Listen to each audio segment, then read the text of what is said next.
Today we are going to discuss editorial analysis of the Hindu newspaper, right? So this is the news. End of culture of secrecy in judicial appointments. Look, this is very important for the GS, right? As well as sociological context. If we talk about legal constitutional framework, तो देखते हैं तो इस news में क्या बोल रहा है कि जस्टिस उज्जवल भुयान जो सुप्रीम कोर्ट के हैं उन्होंने रिसेंटली ऑब्जर्व किया कि ग्रेटर ओपननेस रिक्वायर्ड है कॉलेजियम प्रोसेस में, और उससे क्या होगा, स्ट्रेंथेंड होगा पब्लिक कॉन्फिडेंस और merit based system in governing principle. अब यहाँ पे बात आती है कि कॉलेजियम है क्या। तो कॉलेजियम जो है सुप्रीम कोर्ट का एक सेटअप है, जुडिशियल क्रिएशन है। 3 जजेस केस से बना था। फर्स्ट जजेस केस में क्या बोला गया था कि एग्जीक्यूटिव की प्रेमेसी होगी अपॉइंटमेंट में, राइट। फिर उसके बाद सेकंड जजेस में क्या बोला गया था, कॉलेजियम जो कि एक ग्रुप ऑफ सुप्रीम कोर्ट जजेस होंगे, वो उनका opinion along with chief justice of India, right, that will be having primacy over executive. And third जजेस केस में इसको सॉलिडिफाई कर दिया गया और कॉलेजियम का स्ट्रेंथ बढ़ा दिया गया। And again the collegium will have primacy over appointment and trans.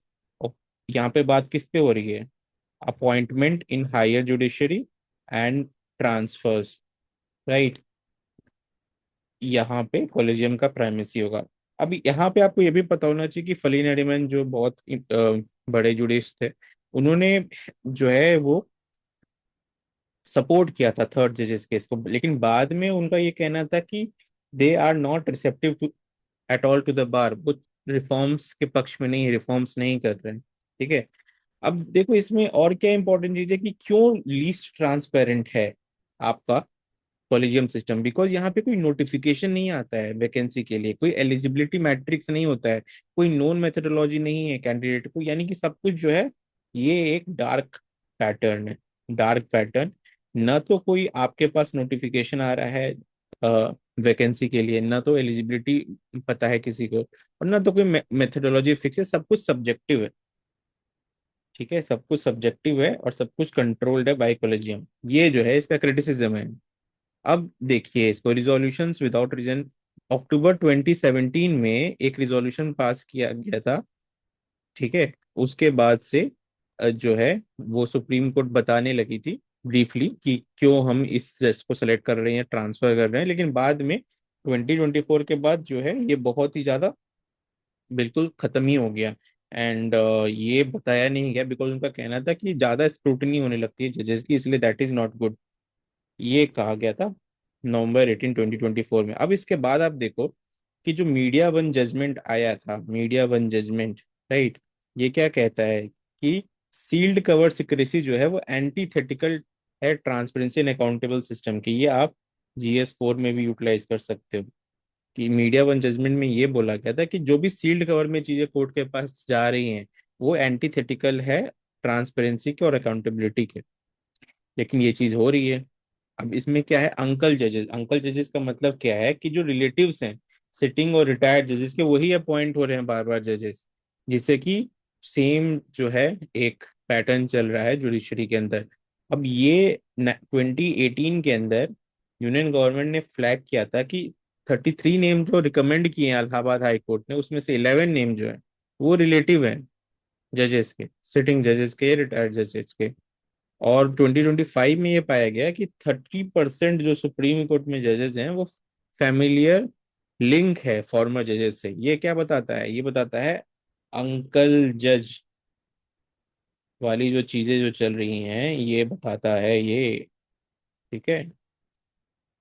अब नेक्स्ट, आर्टिकल 14 एंड आर्टिकल 16 हमें क्या गारंटी करता है, equal opportunity in public appointment, जो कि हमें नहीं मिल पा रही है बिकॉज ऑफ कॉलेजियम, ठीक है।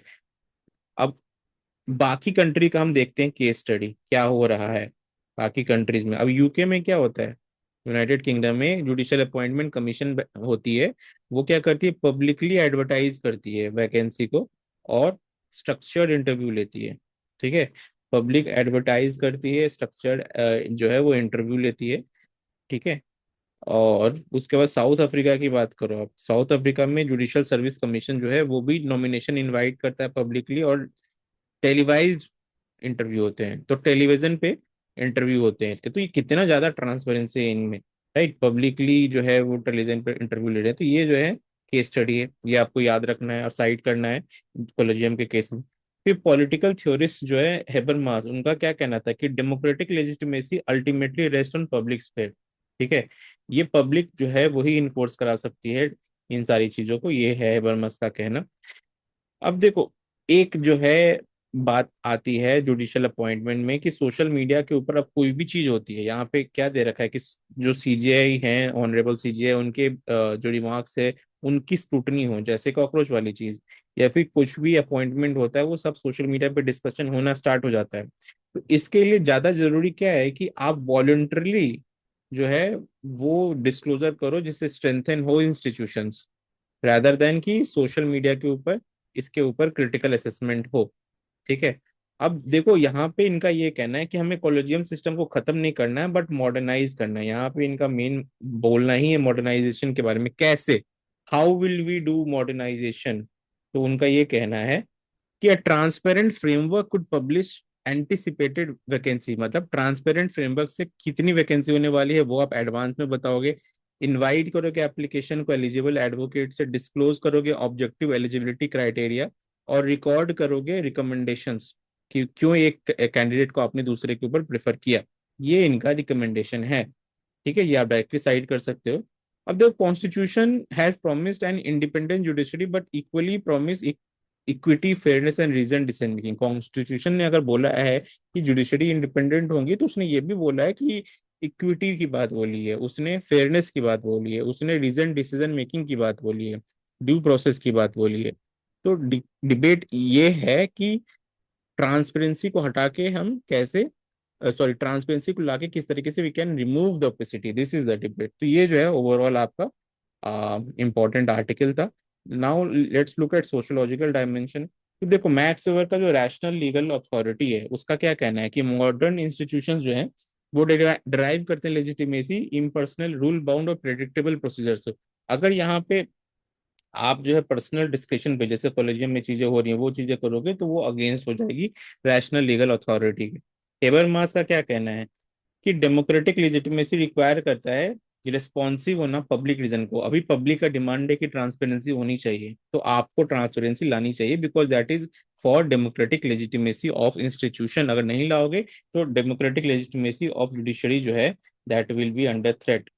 ये अगर आप हेबरमास से कनकर कर सकते हो। फिर पेयर बर्डू का क्या कहना है कि social capital and elite reproduction, उनका क्या कहना है कि एक तरीके से सर्कल चल रहा है, राइट। और सेम जो है एलिट्स जो हैं, जो अंकल जज सिंड्रोम है, उससे रिप्रोड्यूस हो रहे हैं। ये चीज जो है पैरोटो टाइप की, वो यहाँ पे एक तरीके से एक सर्कल चल रहा है। ठीक है, फैमिली नेटवर्क। फिर मैक्स वेबर सोशल क्लोजर, तो social closure refer to privilege groups restricting access to valuable position and opportunity. जो प्रिविलेज ग्रुप है जैसे अंकल जैसे टर्म, उन्होंने रेस्ट्रिक्ट कर दिया है जेन्युइन लोगों के आने का और ट्रांसपेरेंसी को लाने का, क्लोज प्रोफेशनल एलिट्स बन गए हैं। और प्रोफेशनल प्रोसीजरल जस्टिस जो है उसके भी अगेंस्ट हो जाती हैं चीजें। और इंस्टीट्यूशनल ट्रस्ट एंड लेजिटिमेसी जो है दैट आल्सो हैम्पर्स, राइट। तो हमें क्या चाहिए, हमें चाहिए इंडिपेंडेंस और दोनों ही अकाउंटेबिलिटी। ठीक है, दैट इज द डिबेट जो हमने देखा था। लास्ट में ये कीवर्ड्स हैं, you can note it down. So again we will meet tomorrow in new discussion with respect to our editorial. Till then, goodbye. Do share, subscribe and like our YouTube channel.